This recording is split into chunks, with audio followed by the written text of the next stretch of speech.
Assalamu alaikum. I'm Congresswoman Rashida Tlaib. I wanted to bring my love and joy and support to Islamic Relief during this Ramadan season. Ramadan Mubarak to all of you. Let us salute Islamic Relief USA for living up to the calling of this holy month, helping local organizations, providing food security, healthcare, and financial assistance to struggling communities and resettled refugees. Our Muslim American community has been on the front lines in Florida's 9th Congressional District and other areas of the nation to help us recover. I'm grateful for all the work they are doing in my district and around the world. Islamic Relief USA is constantly working together for a better world. Your charitable efforts to help reduce hunger, educate refugees, and assist survivors of domestic abuse embody the noble values that are honored in Ramadan. Your work to put the Muslim values of community and charity into action has helped not only provide food, but also healthcare, financial assistance, and many more hit hardest by this pandemic. Islamic Relief USA and the Muslim American community in my district have lived those values to the fullest these last 2 years. Thank you to Islamic Relief USA for the work you do to lift the voices of Muslims all around the world. As we continue to fight for a more just and more tolerant world, I am honored to be your partner in Congress. It's this community care that binds us as a global human family. We are better for all that you have contributed and the difference that you make. I wish you and all of my Muslim brothers and sisters a blessed month of peace and spiritual renewal. May peace and love be brought upon you. Ramadan Mubarak.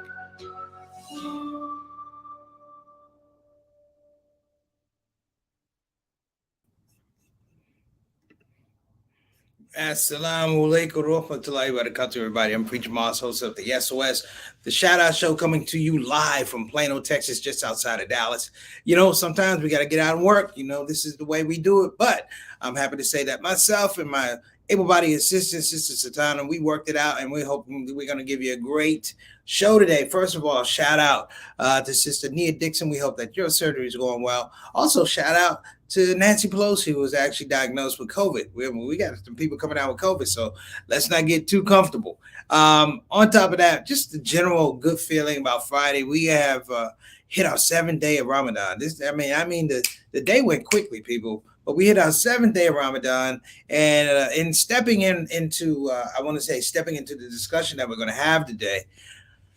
In reading Jude 7, I came up with this whole feel, which had so much to do about what we do with our time. And what I mean is not what we do with our time, but what do we do with our time in terms of a comprehensive approach to life, learning, education, and service. Now, I'm going to talk about some things. I had a post earlier today when I sent out my Friday reminders, and I started talking about what it is we do when we're doing the Ramadan and our rituals and our practices and the things we say and the things we do, you know, and I had the blessing of getting over to Dallas and having just some free thought time. And then it hit me. Just these ruminations in my mind. I'm like, this is what Ramadan is really setting us up for. I'm going to talk about that a little bit today. So relax, we're going to get to that. But my point is, brothers and sisters, if you were celebrating Ramadan, I want you to know that you are in a very, very special space. And even before, you got to Ramadan, I was just reading a letter from the Honorable Elijah Muhammad in 1973 to his constituents. Now, I know a lot of people go, oh, Akita. Listen to what the man said, though. He literally hearkened people to not run to Ramadan, not walk to Ramadan, but run to Ramadan. Speaking on the space of why he thought that Ramadan should happen in Christmas. Now, people used to argue about this. He said, it was almost a protest in some regard. The whole idea that Christmas was being held in December, he said he wanted his Ramadan held in December because he wanted to make sure that there was something standing out there against the commercialism of the season and not the celebrating the religious aspects of Christmas. Now, I'm thinking this is amazing because everything he says after that is it's all Quran. It's literally all Quran. So in that space, brothers and sisters, I want us to, in some regard, let's get out there and make people not feel comfortable about Ramadan, but let them know that in our spaces, this is what we celebrate and this is what we believe. We got a lot of show coming for you in a little bit of time. So this is Preacher Moss on the SOS. We'll be right back.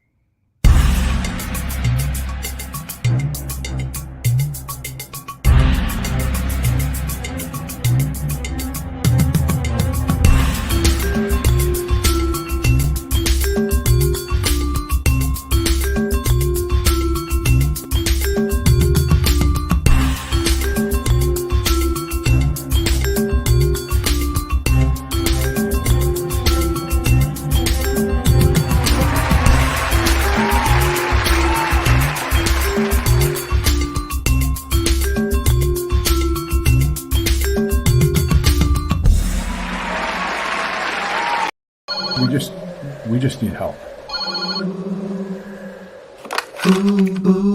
Imagine if there wasn't an olive branch. Muslim Family Services at your command. The people who help people have to say, we need your donations, don't delay. We all have struggles from time to time, but leaders dedicated is what you find. Before another person sheds a tear, support Olive Branch, you don't have to fear. Olive Branch Muslim Family Services. Action you can see, compassion you can feel. Sing it with me. Ooh. Ooh. All right, we're back. I am so happy to be back. We got people already in the queue. The Shout Out Show family. Let's go ahead and get them in here before we get on this topic. Who we got today? Of course, we got Sister Ree talking about hello, family. Hello to you, Sister Ree. Peace and blessings to you, your family, your husband, your child. We hope that all of them are doing well here on this illustrious 7th day of Ramadan as we're kicking at Jews 7.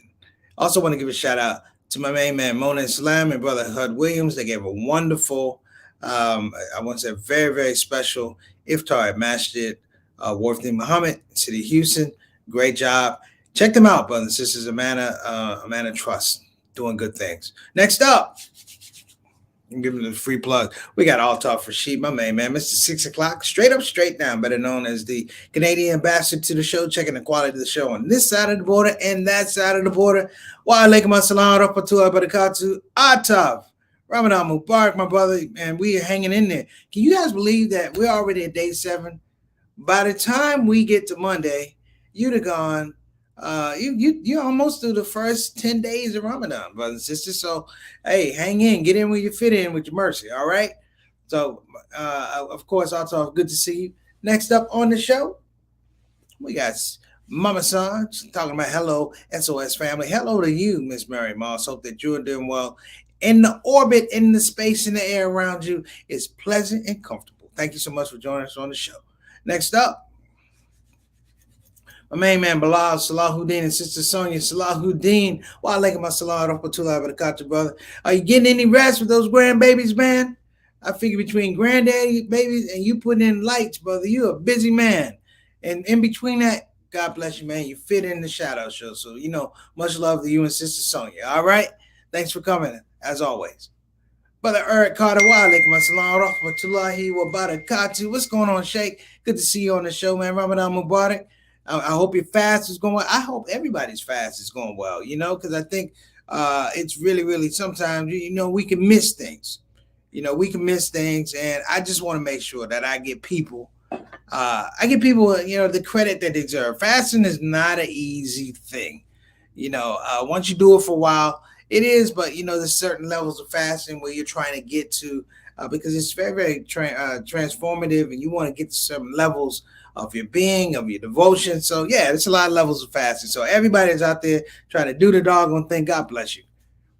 Next up, got Sister Satana talking about wa alaikum assalam wa rahmatullahi wa barakatuh. June Mubarak and Ramadan Kareem. To you, sister, thank you so much. Holding the show down. This is the thing that I love right here. And I apologize. I get people who they give me messages and I haven't figured out how they cut it off. Satana, I'm trying. Lord help me. I have to cut off the Wi-Fi. That's what I got to do. Oh, I did that. Okay. Can't cut off the Wi-Fi because the show won't work. But, I broached some interesting things earlier today in my Friday reminder. And I'm going to read part of that to you guys. But before we do that, again, shout out to Sister Nia, quick recovery, Nancy Pelosi. Very nice when I met her. Very nice. Get well. And anyone else out there, Brother Dawood Maman, hope your father's doing well. And my main man, Javed Ali, worked me on NFTs. We hope that Mr. Ali is doing well too. Anybody else that has an ailment, put it in the box, and we will make sure the wires are getting in the pipeline to you and your family or significant other. Okay, so let me pull up what I wrote today. Okay, I said this just in. I often refer to Ramadan as the spiritual slim fast. It seems that as we are in the practice to remove ourselves from permissible indulgences and please Allah. Upon second look, upon review, it seems, brothers and sisters, that if you strip things down, that we are literally in a practice in preparation for death. That's what I said. Now, let me throw this out. This is not about being morbid or anything like that. It is the mercy to be able to practice, if you will, how you get back to your maker. I don't know how this whole thing happened. You know, we're not in that space of, I want to say, spiritual clarity. We're not God. Let's just call it. We are not Allah. But can you imagine that you have repetition that is so succinct that not only you follow it, but the people in front of you who preceded you did it, and the people behind you did it as well? Because it lets us know how much we overlook existence, how much we overlook lives. You know, I always say, the greatest lie is shaitan. It's two greatest lies I always say are, one, you're better than someone else, and two, you have more time. Why is you have more time so devastating, brothers and sisters? Because we don't own it. It's literally like me saying, I have money in a bank. I own everybody's money in the bank, but I don't own everybody's money in the bank. I don't even, if the bank wanted to take my money, they could take it. If someone wanted to affect the way I made money, they could do it, and I'd be left helpless unless I was humble and figured out, I got to do something different. But my point is, think about this, brothers and sisters. We fast. We are not eating. We are not drinking. We're trying to refrain from profanity. We are trying to refrain from sexual activity, all those things. Well, guess what, brothers and sisters? When you're dead, you don't have to worry about those things. You don't have to worry about those things. Two things you're going to worry about. Either Jannah, heaven, or you're going to worry about hellfire. And there's two personalities that you're thinking about. I mean, think about this whole idea of leaving. We literally have iftars where every year the iftar gets a little bit smaller. Or family gatherings. Family gatherings get a little bit smaller. Like, and my family in DC used to be huge. I mean, people used to be falling out of the house. You couldn't get in. You're stepping over people. That's when I was a kid. But, some 50 some years later, some of those personalities aren't here anymore. They're not here anymore. They returned to the Lord. Some of them, they might have moved, but you hear stories of the fact that life is ever shrinking. But here's the thing that's important. And I hold on to this because it's extremely important. Because the people who leave your lives that you love so much, that you care so much about, the thing that is resounding is most of those people in a lot of cases led very, very purposeful lives. Meaning they left something for you to attach yourself. They left something that was attractive for you, and it appealed to your rational self. It could be an aunt who was very charitable to the community. You saw her do that charity. It could be someone who was extremely talented and used their talent for good. It could be somebody who had money and they took their money and they put it to good use. I'm giving you a bunch of examples. I'm sure that you have all your own examples. But even those people, brothers and sisters, over time, they won't be there. And so my point now is, how do you use your time? And that comes to our topic today. Stop procrastinating. Stop acting like you have more time. Stop acting like you can create more time. Just like sand's in an hourglass, everybody has a certain amount of sand in an hourglass, and it's running through. You can't stop the sand, brothers and sisters. But what you can do is make investments for yourself for when this life is over. So when you leave here on earth, you're doing things that are directly, hear my words, that are directly appreciated by your Creator. What could be better than that?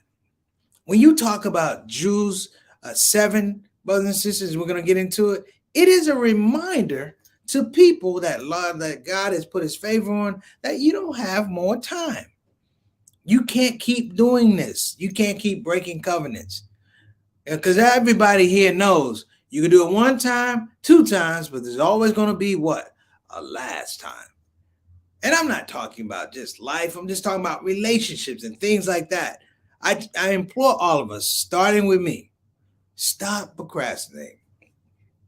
If there's someone you're supposed to call them. If there's a book you've been planning to read, read. If something in the Quran you're supposed to do that. If there's someone who's sick, you know you're supposed to go see him, stop procrastinating. I'm not saying create this anxiety or anything like that. That's not what I'm saying. I'm saying please be wary that we're not in possession of time. Therefore, we should value it a lot more. Look at all the distractions that are out here. Literally. I can't turn on my phone without seeing about stories in my regard of people who are wasting their time. What is war? War is a waste of time. Why is it a waste of time? Because people could not take the time they had to come to a better conclusion, better than physical aggression and violence. Time. Conversations that we're supposed to be having with people. I realize, in looking back as a teacher, that conversations that I could have had with my students, that it could have made them better students and made me a better teacher.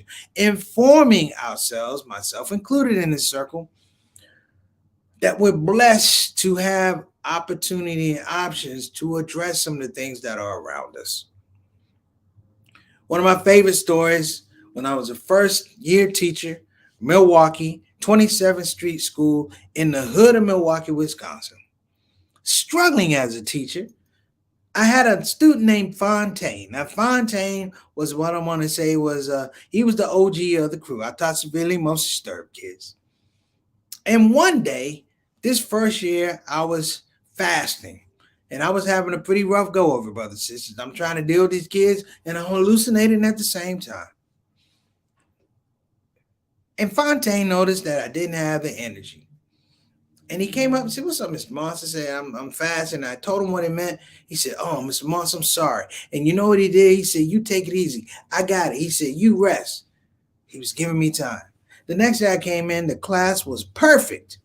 Perfect. You hear me? To the point it scared me. Like, what's wrong with these kids? Nobody's yelling, screaming, nobody's fighting. And I'm sitting here and I'm appreciating. And I said, "Fontaine, come up here." I said, "Fontaine, what is going on?" He said, "Mr. Moss, I told him that you're a Muslim and you fasting." I said, "All right." I should have left it alone. I said, "Fontaine, what else did you tell him?" I told him that you can't eat or drink. I said, "Fontaine, what else did you tell him?" I told him that if they got out of line, you're going to eat them. I was like, that's a good use of your time. We'll be right back here on the Shout Out Show. Stop procrastinating and do it.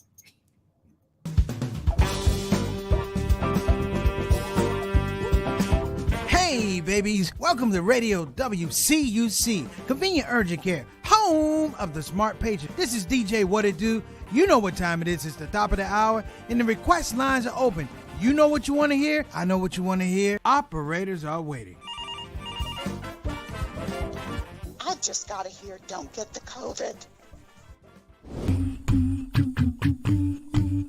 Don't get the COVID. Put your mask back on. The Delta COVID, more contagious than before. Don't get the COVID. Go on and get the vaccine. You know that it can keep you safe, and your people living up in your space.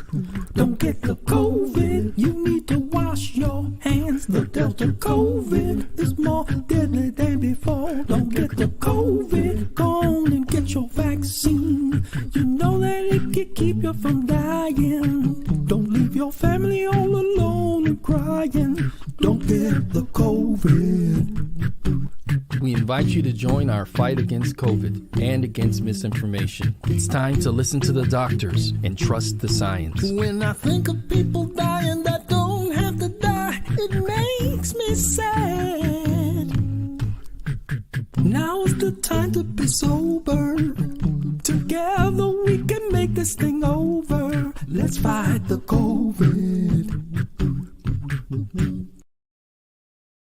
Convenient urgent care, home of the smart patient. All right, we are back. Shout out to Convenient Urgent Care, my main man, Jazz. Saeed, brothers and sisters, we have a wonderful Saturday Spotlight. When I say wonderful, I mean we have an incredible guest coming on. He's the president and CEO of Nicetown CDC, founded in 1999. Nicetown was founded by members who collectively bring decades of experience to developing the community in Philadelphia. Now, when I was in Philadelphia for the Muslim Kings of Comedy, this brother, Zachariah Abdul-Rahman, who's a friend of mine going back at least over 10 years, you know, he is a staple of that community. And when I say staple of the community, what I mean is he has literally dedicated his life to that city. And when I say dedicated life to the city, there's things that the city took from him. And yet he still finds the ability, the willingness, the love, the devotion. And I want to say a little bit of a premise of presence, prophetic presence, because this guy loves people. He loves serving people. Now, we're going to have scholars on and stuff like that, but I want to make sure that we have people on this show who are servants. We have scholars of Quran, but we don't talk enough about people who actually get in the street and do this work. This is not a person I'm bringing on who's a theoretical thinker, if you will.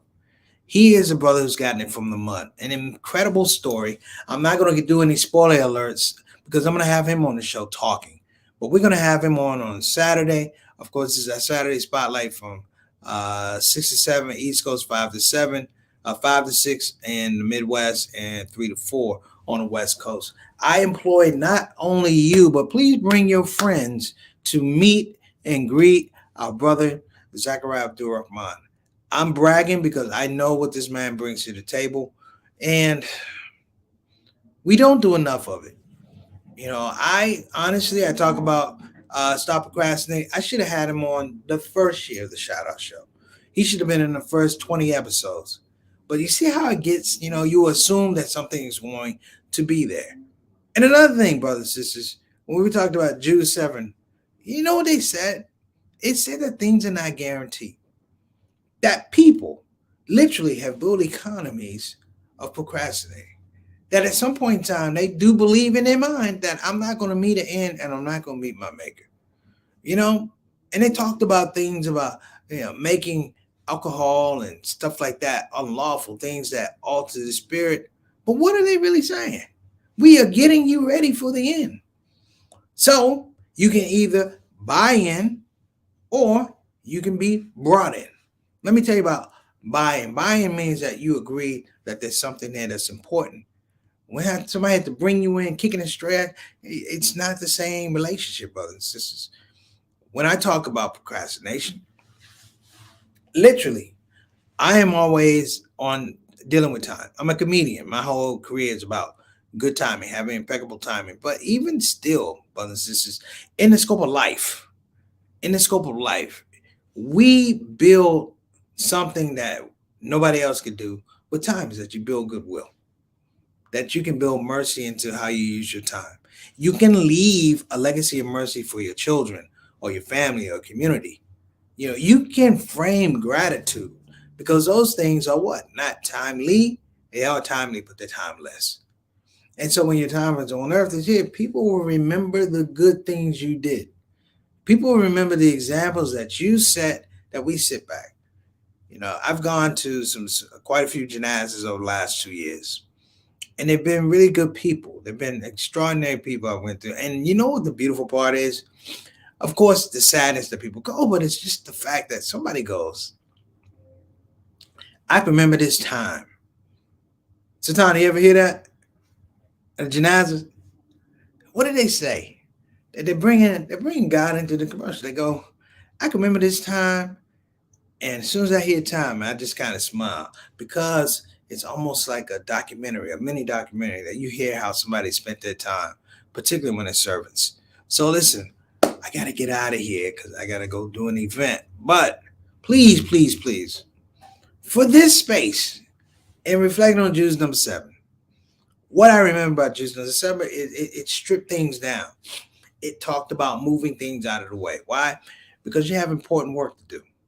It's not living a life of position, it's living a life of purpose. And to do that, you have to remove things out of the way. You know, a lot of times, you know, when people say, I have to get myself ready. You ever hear the reading of a will? Somebody gets their will together. You know why they do their will together? Because they know that when it's their time to go, they can't take everything with them. Meaning that they understand that all this stuff I had, the money, the cars, whatever I had, at this point in time, where I'm going is not applicable. So all those blessings, brothers and sisters, you can make them applicable to other people. And one of the best things that you could ever do is a well-utilized effort of your time. All right. Let's go ahead and get to the background, not the background. Let's go ahead and get to the end of the show. I want to give a shout out, of course, to Islamic Relief USA. Doing good things, man. I would encourage everybody to check out their website. Again, thank you, Satana, Islamic Relief, www.irusa.org. Again, that's irusa.org. Make sure you check them out. They have a lot of programs on there, and you know, I've had a very long relationship with Islamic Relief, and I've seen the work they've done up close. And if you have, if you're in some cities where Islamic Relief is not there, but you see the need, I would encourage you to call them. They have something that's called Day of Dignity. I would encourage everybody to talk to Islamic Relief about bringing Day of Dignity to your town and helping them help your community. All right. Also want to give a shout out to BeFinanciallyIndependent.com. Again, that's www.BeFinanciallyIndependent.com. Great meeting today. Yesterday, board meeting. I was amazed. Crypto Rick was there. Maxine K was there. Jack White, a brother named Jamil. An amazing collective group of talent. I was really happy with some of the things. We're going to be talking about those here on the Shout Out Show, inshallah. Also, I want to give a shout out to ShOUT.tv, also a partner here on the Shout Out Show. Check them out. Go to ShOUT.tv. Again, that's ShOUT.tv. Doing some great things. They have some great stuff from the Yaqeen Institute with Imam Omar Suleiman. Checked out some of that stuff, some pretty good stuff. All right. And we want to make sure that we give a shout out to our family. Of course, ConvenientUrgentCare.com in the city of Houston with 3 locations, Cypress, Pasadena, and Houston and Parker Road. Go to www.ConvenientUrgent.com. Again, that's www.ConvenientUrgent.com. And I'm not mad at them. I'm going to give a shout out to Bayan Islamic Graduate School. Again, that's bayan.org. BayanOnline.org, and that's BayanOnline.org. Shout out to Munir and Jihad. All right. So that's our show today. If there's anything that you liked about the show, you know, I want you to go to Don't Procrastinate. Email us at permissiblelaughter@gmail. Yes, I got it right. Alhamdulillah. Please email us at permissiblelaughter@gmail.com. Shout out Satana. He did a great job today. I always say it off air. Did a great job today. You guys have been amazing. Inshallah, I'll see you tomorrow.